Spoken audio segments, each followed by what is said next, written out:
Tiga. Assalamualaikum warahmatullahi wabarakatuh. Perkenalkan, nama saya Atika Putri Ramadhani sebagai perwakilan dari Man Insan Cendekia Padang Pariaman. Sekarang bersama Ibu Masni Yuletri. Baik, Ibu Masni Yuletri, Ibu berada pada bidang apa saat bekerja di koperasi ini? Baik, terima kasih Atika. Ibu di koperasi itu adalah sebagai ketua koperasi di kepengurusannya. Nah, saya dengar ini adalah koperasi syariah ya, Bu? Ya benar, koperasi syariah yang sudah beralih dari konvensional ke syariah. Oh, latar belakang berdirinya koperasi syariah ini apa ya kira-kira, Bu? Ya baik. Jadi ketika awal kepengurusan Ibu itu pada tahun 2020, Ibu terpilih sebagai pengurus. Saat itu koperasi ini masih konvensional. Nah, ketika Ibu mendapat ilmu, pemahaman, pencerahan dari ketua MUI dan pakar-pakar agama lainnya, pakar-pakar agama, bahwa yang konvensional itu kan kita menerapkan adanya bunga. Jadi kalau ada anggota yang mengajukan pinjaman, itu pinjaman uang itu membayar lebih. Kelebihannya itu adalah berupa bunga. Nah, di dalam agama kalau meminjam uang itu harus dibayar sebesar yang dipinjam. Misalnya pinjam 10 juta, itu pengembaliannya harus 10 juta. Nah, kelebihan dari pengembalian itu misalnya dibayar 10 juta 100 ribu, 100 ribu itu jatuhnya riba. Nah, karena meminjam uang tidak boleh menambah dari yang dipinjam itu pembayarannya. Nah, berangkat dari itu Ibu menagas bersama dengan pengurus lainnya melaksanakan sosialisasi untuk beralih ke syariah supaya secara agama aktivitas yang kita lakukan itu diridai oleh Allah. Maka yang kita laksanakan adalah cara-cara syariah dalam mengelola koperasi itu, prinsip-prinsip syariahnya. Jadi kita tidak ada lagi meminjamkan uang. Jadi tidak ada istilahnya minjam uang, tapi adalah melakukan pembiayaan. Misalnya kita ada melakukan pembiayaan untuk pembelian rumah, berarti itu adalah jual beli. Nah, koperasi dalam hal ini menyediakan barang-barang bahan baku bangunan untuk dimanfaatkan oleh anggota. Kalau atas penjualan barang, jual beli itu bisa saja ada keuntungan. Nah, makanya itu tidak riba jatuhnya. Oh iya, Masya Allah. Oh iya, Bu. Kalau diperuntukkan kepada siapa saja koperasi syariah ini, apakah semua masyarakat boleh ikut? Itu hanya golongan tertentu, Bu? Nah, kalau untuk koperasi syariah KPM telah sepakat sesuai dengan anggaran dasar dan anggaran rumah tangga, itu anggotanya adalah seluruh PNS, jadi tidak termasuk masyarakat. Menurut Ibu, peran utama dari koperasi syariah ini apa saja, Bu? Ya, karena anggota koperasi syariah telah sepakat ini adalah PNS, pegawai negeri dan juga THR.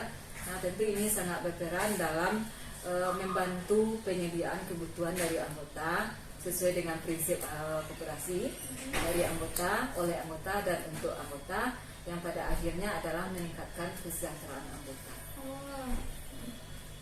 Terus, apakah fungsi dari koperasi syariah ini telah berjalan sebagaimana mestinya, Bu?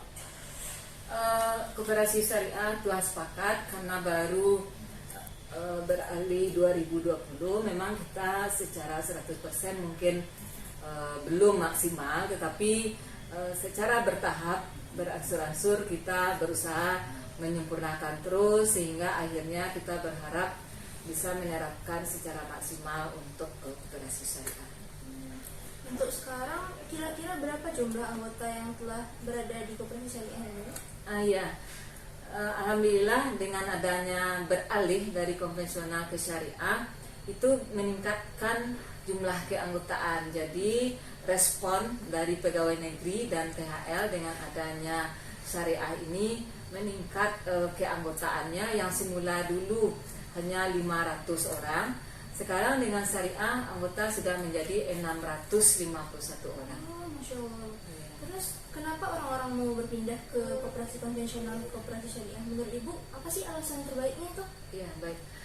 Jadi alasan beralihnya dari konvensional ke syariah dan juga anggota respon memang karena anggota sudah memahami bagaimana tentang mudaratnya riba tersebut secara agama. Nah, jadi lebih kepada tingkat keimanan mereka sudah memahami bahwasanya memang konvensional itu termasuk ke dalam riba di dalam agama, sehingga ingin mencari ridha Allah, beralih kepada syariah tersebut. Jadi koperasi syariah ini apakah telah melakukan penyuluhan sebelumnya kepada anggota atau bagaimana, Bu? Oh iya, jadi memang untuk bisa mengimplementasikan supaya bisa terlaksana syariah ini dapat dukungan dari anggota, ada beberapa langkah yang kami lakukan. Yang pertama, kita memberikan pemahaman pembekalan dulu kepada pengelola yang terdiri dari pengurus, kemudian pengawas, dan juga karyawan. Kita adakan pembekalan sosialisasi dari Ketua MUI Tanah Datar saat itu. Kemudian setelah ada sosialisasi kepada pengurus, pengawas, dan karyawan, baru kita sosialisasikan kepada seluruh anggota. Nah, setelah sosialisasi kepada seluruh anggota, dengan pahamnya anggota terkait dengan syariah tersebut, maka anggota segera melakukan konversi akad. Nah, jadi dari yang dulu konvensional, maka dilakukan konversi akad ke syariah tahap awalnya. Jadi ada peralihan dulu dari konvensional ke syariah dengan melakukan konversi tadi. Nah, kemudian setiap bulannya ketika anggota mengajukan pembiayaan, kita selalu melakukan edukasi lanjutan untuk penyempurnaan prosesnya. Nah, seperti kelengkapan akad, kemudian peruntukan pembiayaan yang diajukan, karena kalau di dalam syariah itu harus jelas untuk apa anggota itu mengajukan pembiayaannya. Jadi tidak boleh hanya untuk meminjam misalnya, belum ada jelas gunanya, tapi harus jelas apakah dia untuk membeli rumah, atau untuk pendidikan anak, atau untuk mengalihkan utangnya dari bank konvensional ke koperasi syariah. Itu harus jelas karena akan dituangkan ke dalam akad-akad syariah. Masya Allah sekali, Bu. Apa harapan Ibu ke depannya untuk koperasi syariah ini? Oh ya, harapan kedepannya untuk koperasi syariah tentu kami selaku pengurus berharap anggota segera memahami keseluruhan tahapannya, sehingga kita bisa menerapkan syariah ini secara kafah, secara menyeluruh. Nah, kalau sekarang memang kita masih yang namanya beralih dari konvensional ke syariah, tentu butuh proses. Jadi mungkin memang ada yang masih kurang kelengkapannya, dan itu selalu kita benahi, sehingga harapan kita semuanya nanti terlaksana sesuai dengan yang disyaratkan di syariah itu sempurnanya. Baiklah, Bu, mungkin hari ini cukup itu saja wawancara kami. Terima kasih atas kerjasamanya, Ya, Bu. sama-sama. Sekian, terima kasih. Assalamualaikum warahmatullahi wabarakatuh. Waalaikumsalam warahmatullahi wabarakatuh.